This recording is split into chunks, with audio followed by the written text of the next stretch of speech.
के अरकान हमारे लिए कितने जरूरी हैं, ये समझने की कोशिश की जाएगी। क्योंकि बाद वक्त ऐसा लगता है कि लोग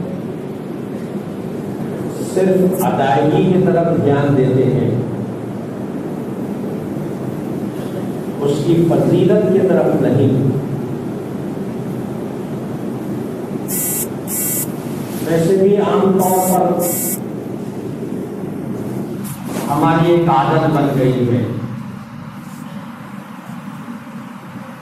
और वो ये है कि न सिर्फ जिंदगी को ढकेल रहे हैं बल्कि अहकामात को भी नाउज़ुबिल्लाहि मिन ज़ालिक ढकेल रहे हैं। बस ये एक आम तौर पे आदत बन चुकी है। बस आपके दिमाग में ये तस्वुर है कि साहब चीज अदा तो हो रही है ना, बस ये दिमाग में है। मैं नमाज पढ़ तो रहा हूं ना, अरे बाबा नमाज पढ़ तो रहा है, लेकिन आया वो कबूलियत वाली है कि नहीं है? आया वो नमाज कबूल हो रही है कि नहीं हो रही है? इस पर भी तवज्जो देना लाजिम है। तो अब बस ढकेल रहे हैं हम अपनी जिंदगी को। तो मसाइल के मामलात के अंदर भी हमारा यही हाल हो चुका है कि बस ढकेलो किसी भी तरीके से। 50 ऐसे मामलात हैं हमारे पास में, अगर एक एक मामले पर भी अगर हम गौर करें तो ना जाने हमारे को जिंदगी का कितना वक्त हमारा गुजर जाए। कुल देखा जाए तो हकीकत में आज हम अपनी रूह को और अल्लाह की खुशनुदी के खातिर कोई अमल नहीं कर रहे हैं। कोई नहीं हो रहा है, क्योंकि ये दो चीजें ऐसी हैं कि अगर इनकी खातिर काम किया जाए तो अल्लाह रब्बुल आलमीन का वादा है कि मैं तुम्हारे जाहिर के साथ साथ तुम्हारे बातिन को भी रोशन कर दूंगा। ये उसका वादा है।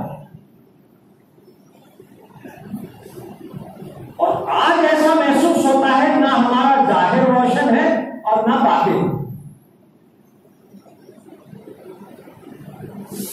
जाहिर में भी कोई असर नहीं आ रहा है, बातिन का तो खुदा हाफिज।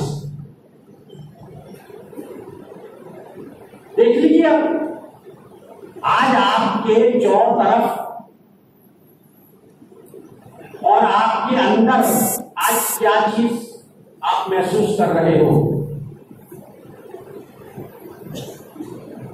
लीजिए जरा जायजा लीजिए अपना कि आज हम अपने अंदर और अपने अतराफ में, अपने चारों तरफ आज क्या महसूस कर रहे हैं, क्या नजारे दिख रहे हैं।